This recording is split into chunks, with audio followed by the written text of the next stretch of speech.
Un saludo a todas las personas que nos acompañan en esta Semana del Cerebro, un evento internacional al cual se une la Universidad de Santander, UDES. Yo soy Paula Monguí, antropóloga y arqueóloga con maestría en paleopatología y docente del programa de antropología en esta universidad. Hoy les voy a hablar sobre la evolución del cerebro humano. Cuando pensamos en nuestro cerebro, pensamos en este órgano distintivo de los seres humanos y que nos diferencia de las demás especies. Para muchas personas, pues es fácil aceptar que hacemos parte de un proceso evolutivo, pero aún persisten ideas sobre la superioridad de nuestra especie en relación con las demás, de que estamos en la cima de la evolución o de que el cerebro y las capacidades que éste tiene hacen parte de un proceso inevitable y entonces en cierto modo nos vemos como una especie elegida. El propósito de esta charla es justamente controvertir esta idea desde la antropología, hablando sobre evolución, restos fósiles, el entorno y nuestras relaciones genéticas con otros primates. Antes de hablar específicamente del cerebro, podemos preguntar si somos una especie única. Hablamos de seres humanos para referirnos a nosotros, los Homo sapiens, porque en este momento solamente se encuentra una especie humana sobre la Tierra. Entonces podríamos llegar a pensar que la evolución ha sido una cuestión lineal pasando de una especie directamente a la otra y así sucesivamente.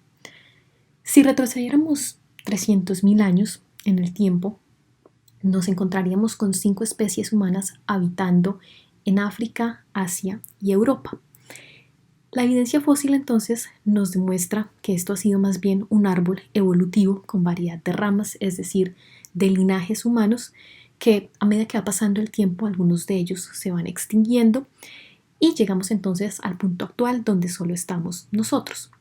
Hace más o menos 7 millones de años atrás tuvimos un ancestro común con los chimpancés, a partir del cual entonces divergen por un lado los homininos, es decir, humanos actuales, especies humanas extintas y sus antepasados, y por el otro el linaje que da origen entonces a los chimpancés y bonobos actuales, con quienes compartimos un 98% de nuestro ADN. Si nos preguntamos qué nos hace humanos, tal vez la respuesta sea algo como nuestro lenguaje, nuestra capacidad de pensamiento abstracto y simbólico, las expresiones artísticas, la elaboración y uso de artefactos, y todas estas características pues podemos relacionarlas con procesos que se llevan a cabo en nuestro cerebro, pero no necesariamente son exclusivas de los Homo sapiens.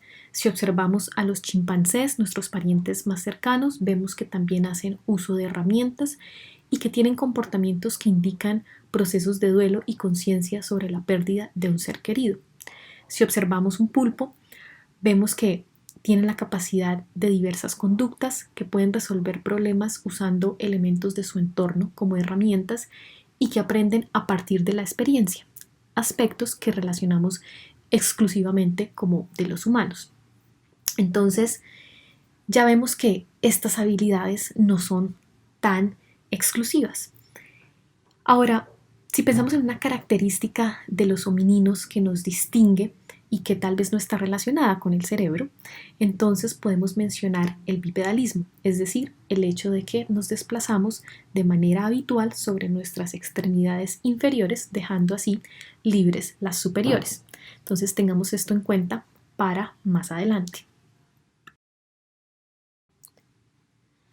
Si las habilidades cognitivas no son tan exclusivas de los Homo sapiens, entonces, ¿cómo es que llegamos a ser lo que somos? ¿Por qué somos la única especie que ha llegado hasta aquí?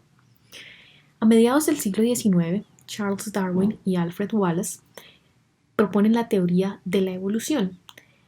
Y por otro lado, se dan los primeros hallazgos fósiles de homininos, aquellos que hoy conocemos como neandertales, y esto sucede en el Valle de Neander, en Alemania. Justamente este evento va a dar comienzo a la paleoantropología, que es la encargada del estudio de la evolución humana. Ahora, al tener en cuenta la teoría de la evolución, pues esto implica entonces aceptar que como el resto de seres vivos tenemos un ancestro común y estamos relacionados con especies que existieron antes de la nuestra e incluso al comienzo de la nuestra. Para poder entender mejor nuestra evolución desde el registro fósil, entonces podemos mirar su morfología, es decir, tamaño y forma de distintas partes del esqueleto de estas especies fósiles y compararlo con la nuestra. En un principio, por ejemplo, los neandertales fueron percibidos como seres humanos inferiores y había resistencia a aceptar que éramos parte de un proceso evolutivo, y por eso, para explicar esas diferencias morfológicas, entonces se decía que habían tenido enfermedades y habían desarrollado patologías severas. Por otro lado, entonces, si vamos a estudiar específicamente la evolución del cerebro humano a partir de fósiles, implica pues hacerlo de manera indirecta. En este caso, analizando entonces los cráneos de los distintos homininos, ya que el cerebro está protegido por la bóveda craneal. Entonces, tanto la forma como el tamaño de esta estructura ósea pues nos va a indicar la forma y el tamaño del cerebro. Y también puede suceder que procesos de fosilización, entonces características de la superficie del cerebro, dejen una impresión en esa cara interna del cráneo y así podamos reconstruir cómo era la configuración del cerebro de una especie y especular sobre sus habilidades a nivel cognitivo. Resulta que para Darwin y varios de su época era imposible pensar en el desarrollo de herramientas por parte de especies homininas sin previa inteligencia, lo cual ellos decían entonces que se habría dado al liberar nuestras extremidades superiores de su rol en la locomoción y pues poder hacer algo diferente con ellas.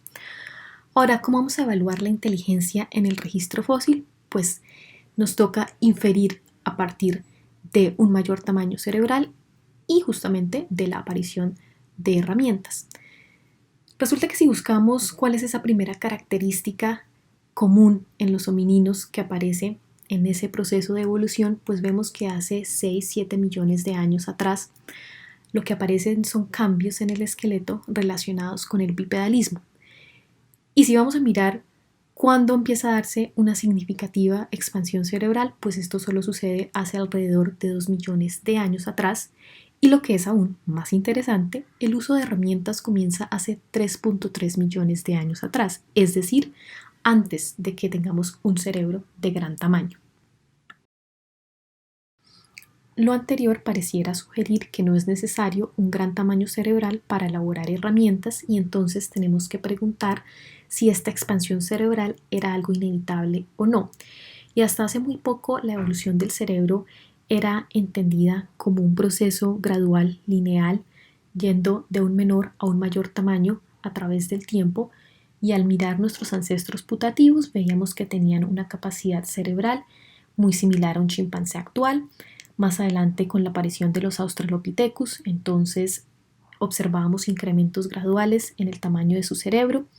Con el surgimiento del género Homo se daba entonces un crecimiento exponencial de este órgano hasta llegar a la capacidad actual de los Homo sapiens. Sin embargo, un hallazgo en 2013 de restos fósiles en una cueva en Sudáfrica cambiaría un poco las cosas. Después de analizar la morfología de estos individuos, se concluyó que eran una nueva especie, se designaron como Homo naledi y ellos habitaron hace más o menos 335.000 años, un periodo ya tardío en cuanto a este proceso de evolución humana, pero al mirar su capacidad cerebral, esta no llegaba a más de 610 centímetros cúbicos, es decir, más en el rango de los Australopithecus. No se han encontrado herramientas asociadas con esta especie, pero al evaluar sus manos concluimos que tenían la habilidad para elaborarlas y entonces pues es posible que sí las hayan elaborado y no hayan sobrevivido en este registro arqueológico. Esto nos muestra, por un lado, entonces, que esta expansión cerebral no ha sido un proceso lineal y por el otro, abre la posibilidad a que otras especies pues hayan podido tener habilidades cognitivas a pesar de tener un cerebro pequeño. Desde que empezamos a encontrar evidencia de arte rupestre, de ornamentos que surgen tanto en Europa como en África y que tal vez los más antiguos rondan alrededor de los 100.000 años, pues por lo general se han atribuido a los Homo sapiens, porque eran quienes habitaban principalmente en ese momento en esos lugares, pero hace unos años, al tomar muestras de unos dibujos en unas cuevas españolas y datarlos, pues resultó que habían sido elaborados miles de años antes de que los Homo sapiens llegaran a ese lugar y que quienes sí habitaban la zona eran los neandertales. Ahora, en cuanto a los neandertales, también hemos tenido hallazgos que nos indican entierros intencionales y elaboración de ornamentos, mostrándonos que esta idea de los neandertales como seres inferiores que surgió desde ese primer hallazgo, pues no es como tal. Ahora, tengamos en cuenta que el cerebro es el órgano más costoso de mantener porque, aunque representa el 2% del peso corporal, llega a consumir el 20% de la energía de nuestro organismo. Desde el punto de vista evolutivo, el éxito de una especie está en sobrevivir y reproducirse para garantizar su continuidad. Entonces, a nivel biológico, todos los desarrollos que se dan pues buscan justamente garantizar esto. Si lo aplicamos a nuestro cerebro, entonces indicaría que los beneficios a nivel evolutivo pues superan su costo energético. Decíamos que lo primero que define a los homínidos es caminar sobre dos extremidades. Podemos entonces preguntar qué motivó este cambio y cómo podría relacionarse con el desarrollo del cerebro. Por un lado, algunos han identificado que los primeros homínidos habitaban un entorno fragmentado y entonces era necesario caminar largas distancias para poder conseguir alimento. Resulta que hacerlo en dos extremidades es energéticamente menos costoso, entonces hacer esto pues los habría vuelto más eficientes y ayudado en su supervivencia. Otros también teniendo en cuenta que como primates y al observar nuestros parientes más cercanos vemos que somos seres sociales que vivimos en grupo y llegamos a cooperar entre sí, entonces proponen este escenario donde los machos habrían salido en búsqueda de comida para su pareja y su cría y que la necesidad de llevar los alimentos de vuelta pues habría liberado las manos. Pero si nos preguntamos por qué habrían hecho esto, pues resulta que al garantizar el alimento a su familia, esto había permitido que la hembra pudiera reproducirse más seguido al no tener que salir a buscar comida y al poder pasar más tiempo con sus crías protegiéndolas de posibles depredadores, aumentando tanto la supervivencia como el éxito reproductivo de la especie. Esto pues necesariamente implica un cambio en el comportamiento que puede tener implicaciones para el cerebro. Ahora, otra manera de pensar en el comportamiento e inferirlo a través del registro fósil es si observamos poco dimorfismo sexual, es decir, pocas diferencias en el tamaño corporal entre sexos de una especie. Y a partir de esto, entonces decimos que había más cooperación que competencia, especialmente entre machos. Con el paso del tiempo, vemos que los homínidos muestran un menor dimorfismo, lo que indicaría entonces más cooperación en los grupos que habitaban.